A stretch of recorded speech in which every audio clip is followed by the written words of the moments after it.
जय हिंद साथियों, उम्मीद करता हूं आप सबकी तैयारी बहुत बेहतरीन चल रही होगी। आज की जॉब अपडेट है आपकी यूपीएससी की तरफ से।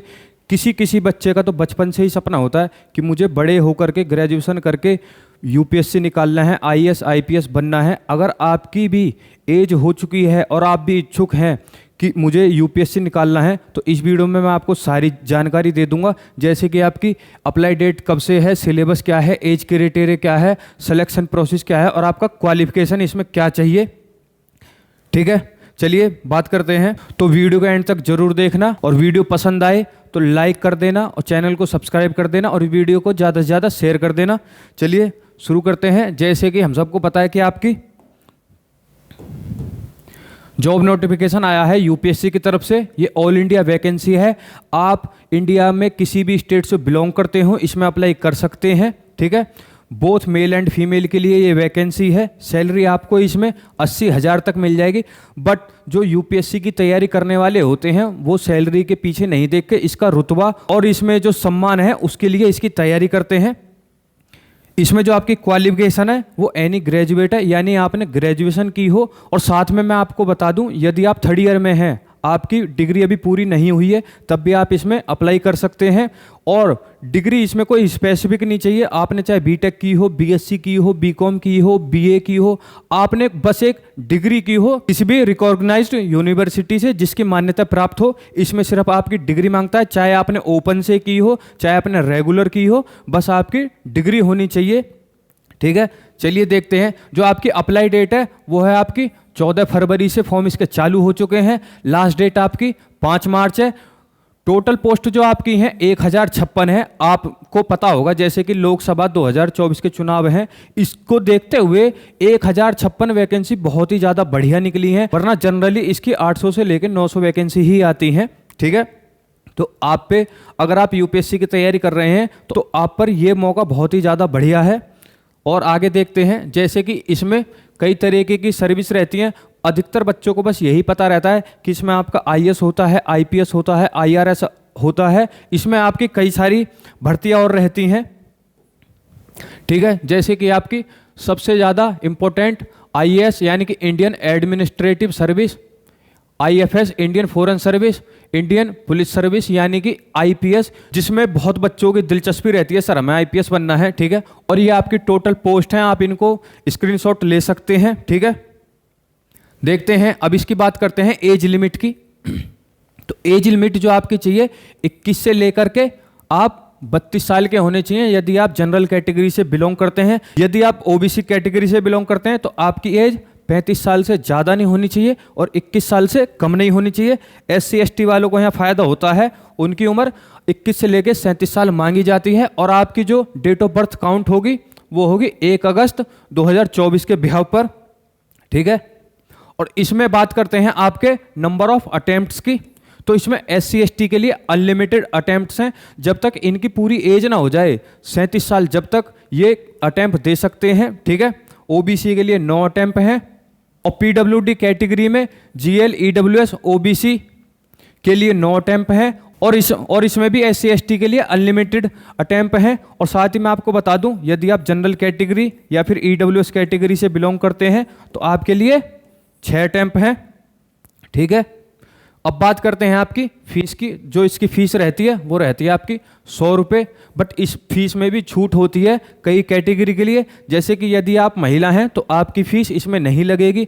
SC कैटेगरी से हैं, ST कैटेगरी से हैं, या फिर आपकी पर्सन विद बेंचमार्क डिसेबिलिटी है, यानी आप PWD में आते हैं, तब भी आपकी फॉर्म फीस नहीं लगेगी। ठीक है, आगे देखते हैं इसके सिलेक्शन प्रोसेस की। इसमें आपकी 3 स्टेज में आपका पेपर होता है। स्टेज 1 में आपका प्रीलिम्स होता है, स्टेज 2 में आपका मेंस होता है, स्टेज 3 में आपका इंटरव्यू होता है।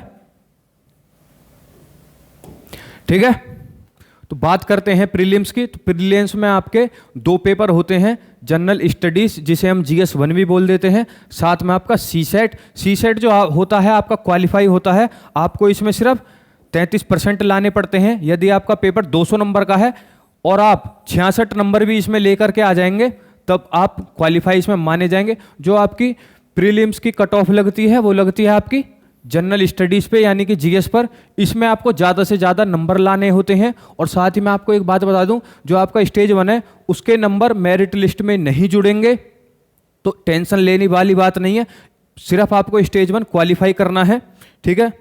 चलिए आगे देखते हैं। मैं आपको बता दूं, जैसे कि आपका जीएस पेपर 1 है, उसके लिए यहाँ मैंने सिलेबस लिख दिया है, राष्ट्रीय एवं अंतर्राष्ट्रीय महत्व की समसामयिक घटनाएं, जिसे हम करंट अफेयर भी कहते हैं। तो ये आपका करंट अफेयर हो गया।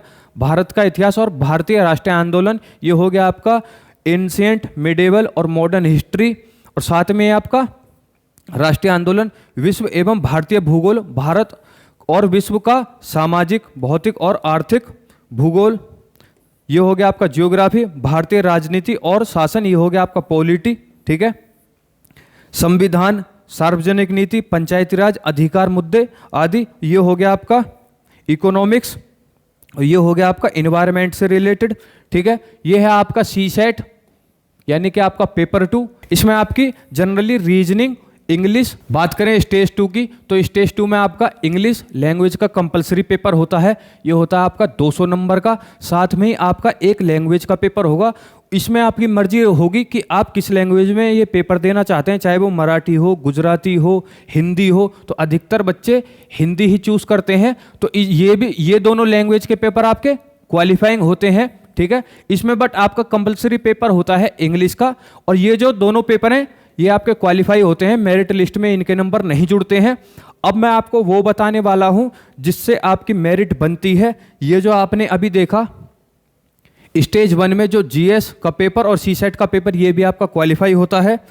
यदि आप ये क्वालिफाई कर लेते हैं तो आपको स्टेज 2 में बैठने का मौका मिलता है। इसमें भी आपका एक इंग्लिश का पेपर होता है, ये आपको देना ही देना होगा, ये कंपलसरी होगा। साथ में आपका एक लैंग्वेज का पेपर होगा, जिसमें आपकी मर्जी होगी कि आप किस लैंग्वेज में वो पेपर देना चाहते हैं। ये जो दोनों पेपर होंगे ये आपके क्वालिफाई होंगे।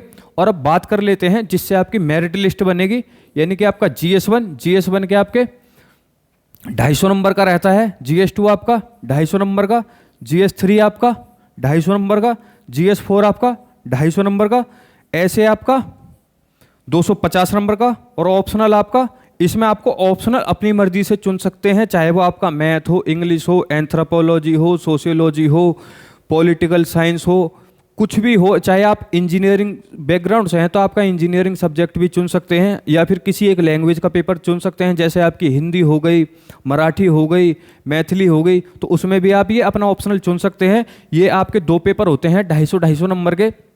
उम्मीद करता हूं कि जितनी भी अब तक मैंने आपको बातें बताई हैं यूपीएससी के बारे में वो आपको क्लियर हो रही होंगी। चलिए अब आगे देखते हैं। स्टेज 3 में जब आप मेंस क्वालिफाई कर लेते हो, यानी कि जो आपके ये नंबर जुड़ते हैं, इसमें आपका मेरिट लिस्ट में नाम आ जाता है, तो आपको स्टेज 3 के लिए बुलाया जाता है, जो कि इंटरव्यू होता है। ये होता है आपका यूपीएससी भवन में दिल्ली में, ये होता है आपका 275 नंबर का, ठीक है। और आपके ये जो आपके जीएस 1, जीएस 2, 3, 4 ऐसे और ऑप्शनल के, और साथ में आपके इंटरव्यू के नंबर के आधार पर आपकी मेरिट लिस्ट तैयार की जाती है, ठीक है। अब इसके बात कर लेते हैं कि आपको कौन सी किताब पढ़नी है। तो ये है आपकी अग्रवाल पब्लिकेशन की आईएएस, ठीक है। ये जो बुक है आपकी प्रीलिम्स के लिए है। अगर आपने ये किताब पढ़ ली है तो समझ लीजिए आपको और अदर कोई भी किताब पढ़ने की जरूरत नहीं है। अगर आपने ये किताब पढ़ ली तो आपका प्री तो बहुत ही आराम से हो जाएगा। आशा करता हूं जो भी मैंने आपको यूपीएससी के बारे में बताया है आपके एक एक डाउट क्लियर हो गए होंगे। यदि आपका अभी भी कोई डाउट रह गया है तो वीडियो में आप कमेंट कर सकते हैं, मैं उसका रिप्लाई कर दूंगा। और यदि आपको ये वीडियो पसंद आई है तो वीडियो को लाइक करें और इस चैनल को सब्सक्राइब करें। साथ ही इस वीडियो को ज़्यादा से ज़्यादा अपने उन दोस्तों के साथ शेयर करें जिनका बचपन से ही यूपीएससी क्लियर करने का एम है। मिलते हैं आपसे अगली वीडियो में। जय हिंद, जय भारत।